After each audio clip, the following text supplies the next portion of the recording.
하나님 말씀 같이 보겠습니다. 디모데전서 4장.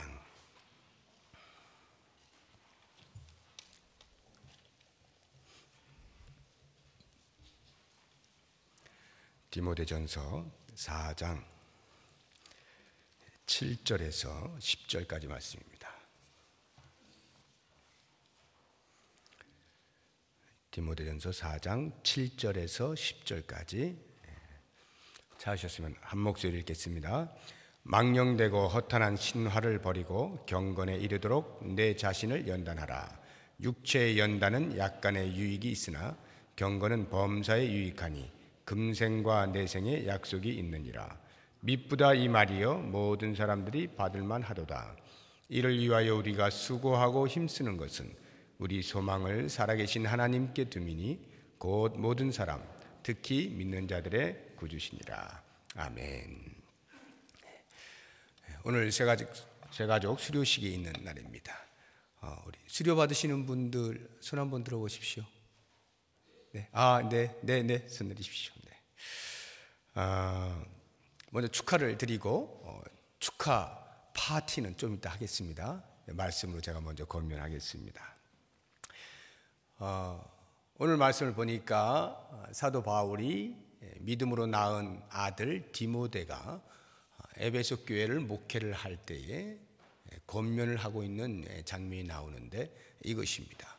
경건에 이르도록 연습을 하라. 이것이 사도 바울이 디모데에게 주고 있는 권면의 말씀입니다. 경건에 이르도록 연단하라, 연습하라, 훈련하라. 누가 이 훈련을 하는가? 누가 이 경건에 이르는 훈련을 하는가라고 할 때 오늘 본문에 있는 그대로 하면 디모데가 하는 것이고 디모데는 당시 목회를 하던 사람입니다. 그러니까 오늘날로 하면 우리 같은 목사들이 이런 훈련을 하는 것입니다. 경건에 이르기를 늘 힘써야 되죠. 그러나 이 말씀은 단순히 목회자에게만 해당되는 것은 아닙니다. 우리 성도된 자는 누구에게나 예수를 믿는 사람이라면 누구에게나 해당이 되는 말씀이라고 9절에 이야기하고 있습니다. 9절을 보시죠. 미쁘다 이 말이여 모든 사람들이 받을만 하도다. 모든 사람들이 다 생각해야 되고 모든 사람들이 실천해야 되는 말씀입니다 라고 이야기하고 있습니다. 그런 면에서 오늘 수료를 하시는 우리 세 분께 경건 훈련을 하시라고 제가 권면을 드리는 것입니다. 우리 목사들이나 또는 장로님들이나 이런 분들만이 아니라 예수를 믿어서 성도된 자는 누구든지 이 경건 훈련을 이제 해야 된다라고 하는 것을 먼저 아시고, 그러면 왜 이 경건 훈련이 필요한가? 왜 우리는 경건 훈련을 해야 하는가라고 할 때에 다른 그 어떤 이유가 아니라 아들다움을 위해서입니다. 더 쉽게 이야기하면 예수님을 믿는 사람답게 살기 위해서 이 경건의 훈련을 하게 되는 것입니다. 요즘 스포츠를 이렇게 보시게 되면은 그 국가대표 되는 것이 모두의 꿈입니다. 많은 운동선수들이 있어요. 그 가운데에 국가대표로 뽑힌다는 것은 참으로 큰 자부심입니다. 그래서 너도 나도 국가대표가 되고자 하는 소망을 가슴 크게 안고 있습니다. 그럴 때 어느 날 방송에서 나옵니다. 누구 국가대표 이렇게 하면은 날듯이 기쁘죠. 너무나 기쁜 겁니다. 야, 내가 이 많은 사람들 가운데서 국가대표가 되었다니 아주 기쁩니다. 그런데 그렇게 국가대표가 되어서 이제 소집을 합니다. 그리고는 그 다음을 보면 그러한 기쁨이 어디 갔는지 훈련하느라고 애씁니다. 남들은 휴식 시간이라고 쉬고 있는데 국가대표로 뽑혀서 쉬지도 못하고 계속 훈련을 하는 거예요. 왜? 국가대표가 되었으니까. 국가대표 되었으니까 남보다 더 잘해야 되는 거죠. 국가대표답게 하기 위해서 훈련을 받는 거예요. 자, 그러면 이런 훈련을 받을 때에 나는 국가대표다라고 하는 이 자부심, 나는 국가대표로서 충분히 훈련을 다 받아야 돼라고 하는 자신감 사명감을 갖는다면 그 사람 끝까지 받을 수 있겠지만, 그렇지 않고 훈련이 힘들다라고 해서 도저히 못 받겠어요 라고 하면 어떻게 되나요? 국가대표에서 탈락이 되는 겁니다. 알았어, 그래 하고 다른 사람을 뽑죠. 그러니까 적어도 국가대표 됐다라 하면 국가대표답게 되기 위하여 훈련을 받는 거예요. 우리가 하나님의 크신 은혜로 구원을 얻었어요. 예수를 믿음으로 구원을 얻었습니다. 날듯이 기쁩니다. 이야, 신난다. 내 인생이 이렇게 바뀔 줄이야. 그런데 그 기쁨이 잠시입니다. 조금 지나가고 나면요, 웬 훈련이 이렇게 많아요. 이거 하지 말라, 저거 하지 말라, 이거 해라, 저거 해라. 요청하는 게 왜 이렇게 많습니까? 예수 믿는 게 이렇게 힘든 것이었다면 나는 예수 안 믿었을 텐데 라는 생각이 들 만큼 많은 것들이 요청되고 있어요. 왜 그렇습니까? 예수를 믿으니까. 예수님을 안 믿으면 그렇게 하라고 아무도 말 안 합니다. 아무도 말 안 해요.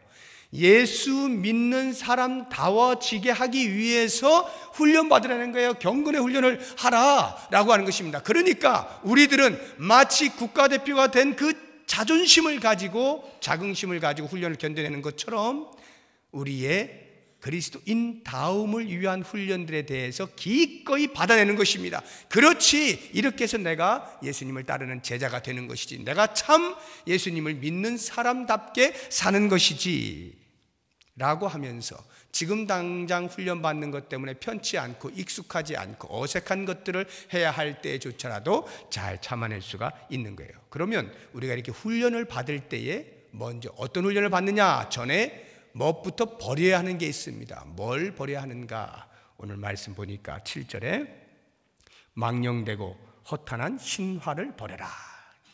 망령되고 허탄한 신화부터 버리시오 라고 하는 것입니다. 이게 무슨 말일까요? 망령되고 허탄한 신화. 당시에 교회 안에, 공동체 안에 이런 일들이 많이 있었어요. 복음이 들어왔는데 복음과 비슷한 유사 복음이 들어와서 성도들을 유혹하는 일들이 많이 있었습니다. 뿐만 아니라 예수를 믿는다라고 하면서도 예수를 믿기 이전에 내가 가졌던, 경험했던 그러한 사상들에 젖어서 그것들이 적당히 섞여서 같이 따라가는 이러한 일들이 일어났습니다. 그래서 사도 바울은 그 무엇보다 먼저 경건의 훈련을 하려면은 이것부터 버려 하고 권면한 것이 망령되고 허탄한 신화를 버리는 거예요. 오늘날 우리의 주변에서 망령되고 허탄한 신화라고 하면 어떤 것들이 있을까요? 쉽게 이야기를 해서 예수 믿으면 다 잘 된대, 이런 말들 망령되고 허탄한 신화입니다. 예수 믿으면 아픈 거 다 낫는데 신화입니다. 그렇습니까? 예수 믿어도 아픈 사람 다 많아요. 그런데 현혹되면 정작 내가 그래서 신앙생활 했다가 내 몸이 안 나? 그러면 그냥 떠나버리는 것입니다. 망령되고 허탄한 신화부터 버려야 돼요. 그러한 것으로 예수 믿음을 증명해내지 않는 것이다 라고 하는 것을 알 필요가 있어요. 주변에 보면요, 하나님 어머니 믿으라는 사람이 왜 이렇게 많이 다닙니까? 여러분 만나보셨어요? 하나님 어머니 믿으라는 거. 옆에 있는 하나님의 교회, 그게 그거예요. 안산홍, 하나님을 어머니라고 불러요. 성경에 어디 하나님의 어머니라고 나옵니까? 하나님 어머니를 믿으시죠? 이렇게 하고 가방 들고 이렇게 아파트를 돌아다닙니다. 이게 다 망령되고 허탄한 신화들이에요. 하나님은 비슷한데 똑같은데 어머니에서 달라진 거예요. 그것만 다른 게 문제가 아니라 이미 거기에서부터 출발되었기 때문에 가고 있는 길은 각도가 점점 벌어지는 거죠. 이런 망령되고 허탄한 신화들이 우리 주변에 얼마나 많은지 모릅니다. 신천지, 우리 집에서 늘 보고 있지 않습니까? 현재 이 한국교회는, 예수 믿는 이 한국교회는 구원받을 수 있는 사람이 한 사람도 없다, 이렇게 말을 하잖아요. 자기들에게만 구원이 있다라고 말하지 않습니까? 구원이 뭔지를 모르는 사람이 그런 이야기를 하고 있으니 이런 망령되고 허탄한 신화들이 우리 주변에 얼마나 많아요. 특별히 이제 막 예수를 믿기 시작하신 분들은 주변에 그런 이야기들이 마구 들려올 때에 분별이 안 될 수가 있어요. 그래서 일단 그런 것부터 교회에서 정확하게 가르치는 것 외에는 다 일단 버리시는 겁니다. 버리시는 거예요. 다 놓으세요. 이것도 맞나? 저것도 이러지 마시고 다 내려놓으시고 궁금하시면 교회 와서 목사님들한테 물으시고 그래서 하나씩 배워가시면서 그 배운 것에 대해서만 아멘으로 받으시면서 그렇게 성장해 가시면 훈련하시는데 일단 도움이 되는 것입니다. 자, 그러면 어떻게 훈련하느냐? 아주 간단합니다. 제일 먼저 하나님의 말씀을 사랑하고 사모하고 늘 가까이 대하는 거죠. 읽고 들으시고 배우시고 연구하시고 이런 일들을 하시면 돼요. 그리고 우리의 경건의 훈련에 있어서 무엇보다 기도 훈련이 중요하죠. 늘 기도하시는 겁니다. 내 육체가 허락하는 한도 내에서 교회에 나오실 수 있으면 교회에 나와서 그것이 안 되면 집에서라도 늘 규칙적으로 시간을 정해놓고 그렇게 기도하시는 거예요. 복음을 전하는 것도 경건훈련의 하나입니다. 교회에서 이런저런 봉사에 참여하여서 섬기는 것도 우리의 경건훈련의 하나입니다. 이런 식으로 교회에서 차근차근히 하나씩 한 걸음 한 걸음씩 이렇게 경건의 훈련들에 참여하시면서 자기를 닦아 나가는 것입니다. 우리가 이런 훈련들을 받을 때 결코 쉽지 않습니다. 사도 바울도 이야기하지 않습니까? 10절에서 이를 위하여 우리가 수고하고 힘쓰는 것, 수고하고 힘쓰는 것이 필요해요. 이 경건 훈련에는. 그런데 이유가 있어요. 그렇게 수고하고 힘쓰는 이유가 있다. 그게 뭡니까? 살아계신 하나님께 우리의 소망을 두기 때문이다. 다시 말하면 그렇게 우리가 철저하게 수고하여 훈련을 할 때에는 하나님께서 반드시 그 훈련에 걸맞는 삶으로 살아가게 해주신다. 하나님께서 그 훈련의 목적을 가지시고 우리를 빚어 가신다. 하나님께서 훈련을 통하여서 우리를 원하시는 자리에까지로 이끄신다 라고 하는 이 확신, 살아계신 하나님이 우리의 소망이 되심으로 기꺼이 이런 훈련들 힘들고 어려워도 참아낸다라고 하는 것입니다. 그러므로 여러분들의 삶 가운데서 이제 예수 믿어서 찾아오게 되는 여러 가지 절제해야 되는 것들, 버려야 할 것들, 취해야 할 것들 있을 때마다 그것이 어색하더라도 계속해서 새로운 옷을 입어 가시면서 그런 경건 훈련들을 잘 해나가십시오. 그렇게 되면 하나님께서 약속하신 것이 있습니다. 8절 보십시오. 8절에 육체의 연단은 약간의 유익이 있으나 경건은 범사에 유익하니 금생과 내생의 약속이 있느니라. 이렇게 경건의 훈련을 하게 되면 하나님께서 모른 척 하시는 것이 아니라 반드시 상을 주시는데 그 상이 금생과 내생에 있습니다. 금생이란 우리가 살고 있는 이 땅, 내생이란 죽어서 가는 천국. 거기에서 반드시 하나님께서 상을 예비해 놓으신다. 이 땅에서 우리가 누릴 수 있는 상이라면 무엇일까요? 경건 훈련을 통해 우리가 받을 수 있는 상이라면 그 무엇보다도 일단 죄로부터의 해방과 그래서 하나님께 주시는 놀라운 평안을 누리는 것들, 이런 것들은 전부 금생에 우리가 받을 수 있는 복들입니다. 뿐만 아니라 그러한 경건의 훈련을 잘 하고 나면 내생에 하나님께서 어떠한 모습의 상인지는 알 수 없으나 분명히 우리 각각에 대하여서 노력한 그 대가의 상들을 예비해 놓으시고 우리를 맞이하실 겁니다. 모쪼록 원하기는 이제 예수를 믿기로 작정하여 새가족부의 훈련을 다 받으시고 본격적으로 우리 사랑하는 성도들과 함께 한 가족 되어져서 신앙의 궤도에 오르시는 여러분들의 삶 가운데 앞으로 찾아오는 여러 가지 많은 일들 속에 계속하여 경건의 훈련에 진력하셔서 하나님이 원하시는 자리에까지 이르실 수 있는 귀한 복이 있기를 주의 이름으로 축복합니다. 기도하겠습니다.